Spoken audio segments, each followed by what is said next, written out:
All right, Cancer natives, here's your outlook for the lunar eclipse on July 5th. And what we have is the eclipse happening in your 1-7. That's all about relationships.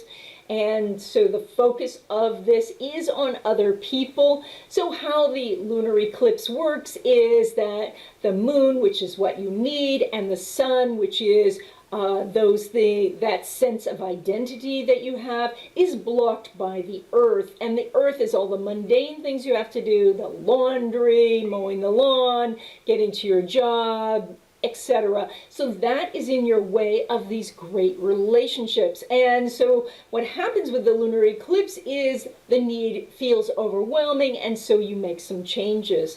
And so if you have been looking for a relationship, this is actually a good time, even though you still might be in lockdown or shelter in place.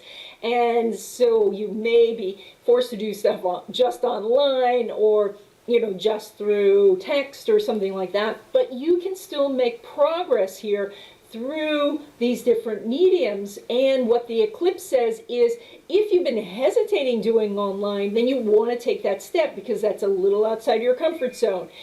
Perhaps you want to go to the future step of meeting somebody at a park where there's open air and you can still stay apart, but you can kind of get to know each other. So this does say to look at these different situations. Now, when we do look at your relationship house, though, it is chock full right now with very intense energy. And so if you've been putting so much pressure on yourself, you do want to dial that back a little bit and trust that the universe has something in mind for you. Also recognize, because the earth is in the center of this eclipse, which it always is on a lunar eclipse, that means that if you find that you come to the end of the week and again you have not done anything for meeting new people, that it's you putting that obstacle there to protect yourself. And so the reason you protect yourself is you're not trusting yourself. You don't necessarily need to trust other people if you trust yourself, because then you trust yourself to recognize that a situation is difficult, to get out, to walk away when something is not working. So it's very important that you use that sun in the first house, that you say to yourself, I trust myself, and so if I've been blocking this, I'm going to remove that block. Put laundry aside so that you can get online and start meeting some people. Now, additionally, of course, we have that Saturn in conjunct the North Node. And while Saturn is a lot about career, it also is saying that you want to have that relationship, because it's in your house of relationship now, making that in conjunct to the North Node, which says that you have to do something different. Now, that North Node is rising in your chart, so it's extremely powerful right now. That's your life path.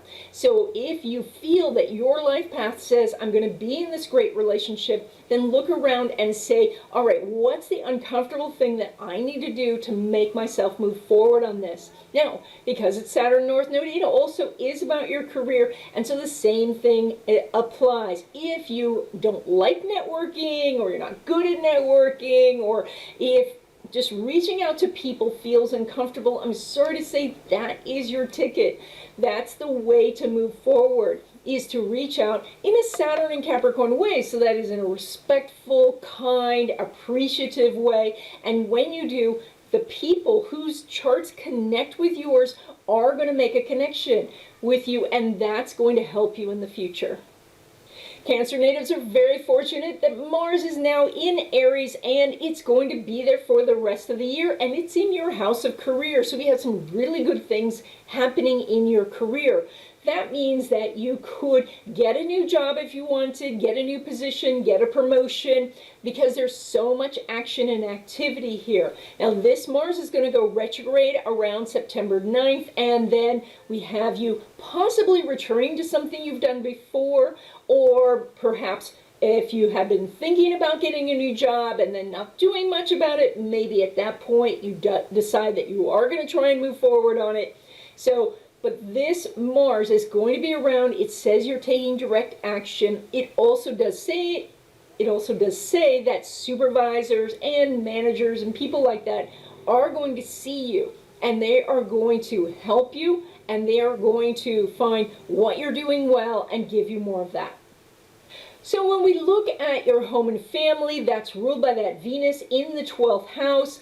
And it's not making an aspect with the moon, your ruler. And so we have this energy. Well, I shouldn't say it's not making an aspect. It is 6 degrees. It's a little on the wide side, but it is making an aspect. It's making an inconjunct. And so it's not making a happy aspect, and it's hidden. And so everything that is dealing with your family is kind of in the background right now. It's kind of on autopilot, and that can be that everything's fine, that everything's just going along. It can be that you're just too busy to deal with things right now, but it does say that things like a move might be on hold, renovations on the house could be stalled. It does indicate that you just want to do the things that you know how to do yourself if some repairs are needed, and just leave the rest of the things for later, because this aspect will improve very soon.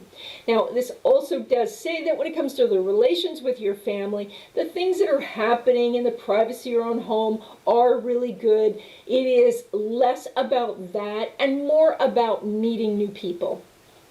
When we look at your second house and look at your money, it is directly related to that sun in your own sign, in your first house of confidence. And this says the more confidence you have, the more money you're going to bring in.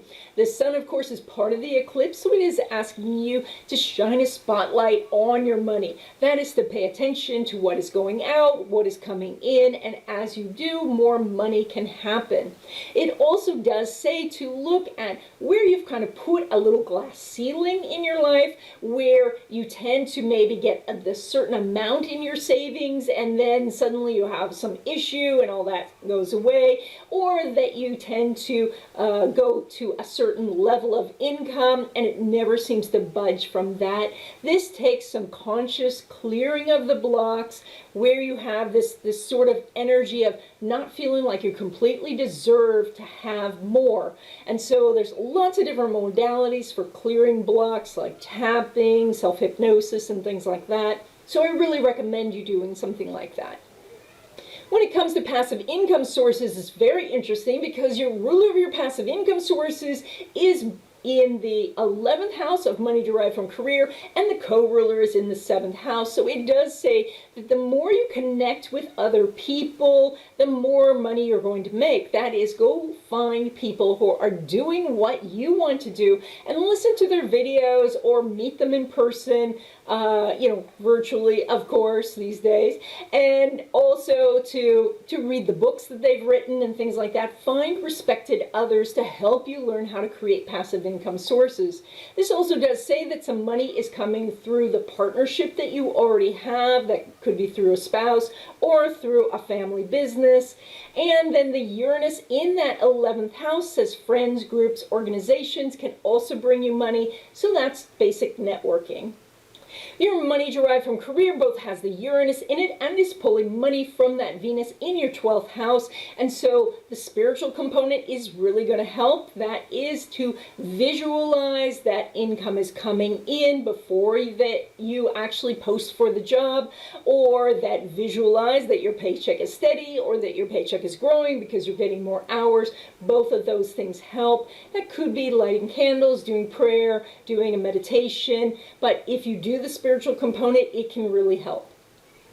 When we look at just general windfalls and that serendipity that puts you together with somebody, we don't have a very strong aspect right now between the moon Mars or the moon Pluto, and so you don't want to do too much in the area of speculation or gambling. Just if you need to do that, just do very, very small amounts. The occasional raffle ticket is fine, but you don't want to invest a lot of time and energy in this area until that energy is better, and it will be better soon.